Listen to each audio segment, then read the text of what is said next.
Pero mis esfuerzos en ese sentido no siempre resultaban fructuosos, por más hábilmente que maquinara mis planes, ya que mi tocayo tenía en su carácter mucho de esa modesta y tranquila austeridad que, mientras goza de lo afilado de sus propias bromas, no ofrece ningún talón de Aquiles y rechaza toda tentativa de que alguien ría a costa suya. Solo pude encontrarle un punto vulnerable que, proveniente de una peculiaridad de su persona y originado acaso en una enfermedad constitucional, hubiera sido relegado por cualquier otro antagonista menos exasperado que yo. Mi rival tenía un defecto en los órganos vocales que le impedía alzar la voz más allá de un susurro apenas perceptible. Y yo no dejaba de aprovechar las míseras ventajas que aquel defecto me acordaba. Las represalias de Wilson eran muy variadas, pero una de las formas de su malicia me perturbaba más allá de lo natural.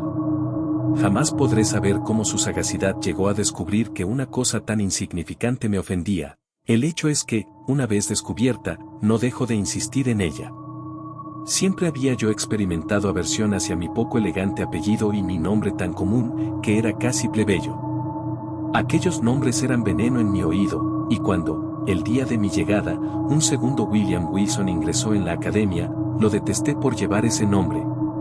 Y me sentí doblemente disgustado por el hecho de ostentarlo un desconocido que sería causa de una constante repetición, que estaría todo el tiempo en mi presencia y cuyas actividades en la vida ordinaria de la escuela serían con frecuencia confundidas con las mías, por culpa de aquella odiosa coincidencia.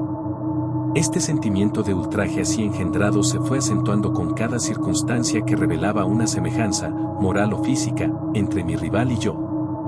En aquel tiempo no había descubierto el curioso hecho de que éramos de la misma edad, pero comprobé que teníamos la misma estatura, y que incluso nos parecíamos mucho en las facciones y el aspecto físico. También me amargaba que los alumnos de los cursos superiores estuvieran convencidos de que existía un parentesco entre ambos. En una palabra, nada podía perturbarme más, aunque lo disimulaba cuidadosamente, que cualquier alusión a una semejanza intelectual, personal o familiar entre Wilson y yo.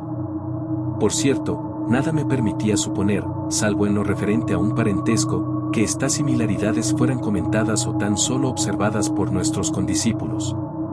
Que él las observaba en todos sus aspectos, y con tanta claridad como yo, me resultaba evidente. Pero solo su extraordinaria penetración cabía atribuir el descubrimiento de que esas circunstancias le brindaran un campo tan vasto de ataque. Su réplica, que consistía en perfeccionar una imitación de mi persona, se cumplía tanto en palabras como en acciones, y Wilson desempeñaba admirablemente su papel. Copiar mi modo de vestir no le era difícil, mis actitudes y mi modo de moverme pasaron a ser suyos sin esfuerzo, y a pesar de su defecto constitucional, ni siquiera mi voz escapó a su imitación. Nunca trataba, claro está, de imitar mis acentos más fuertes, pero la tonalidad general de mi voz se repetía exactamente en la suya, y su extraño susurro llegó a convertirse en el eco mismo de la mía. No me aventuraré a describir hasta qué punto este minucioso retrato, pues no cabía considerarlo una caricatura, llegó a exasperarme.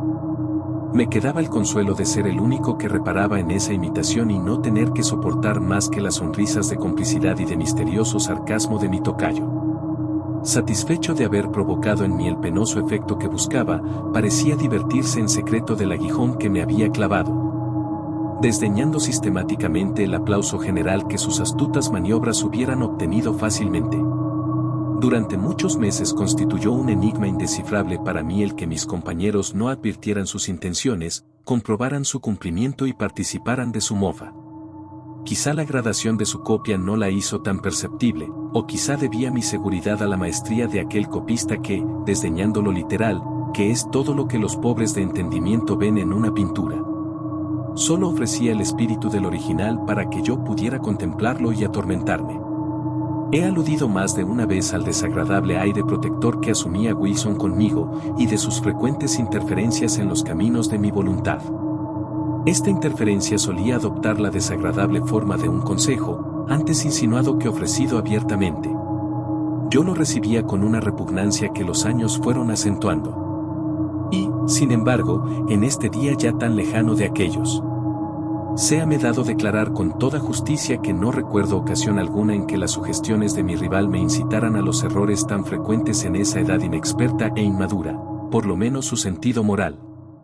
Si no su talento y su sensatez, era mucho más agudo que el mío, y yo habría llegado a ser un hombre mejor y más feliz si hubiera rechazado con menos frecuencia aquellos consejos encerrados en susurros.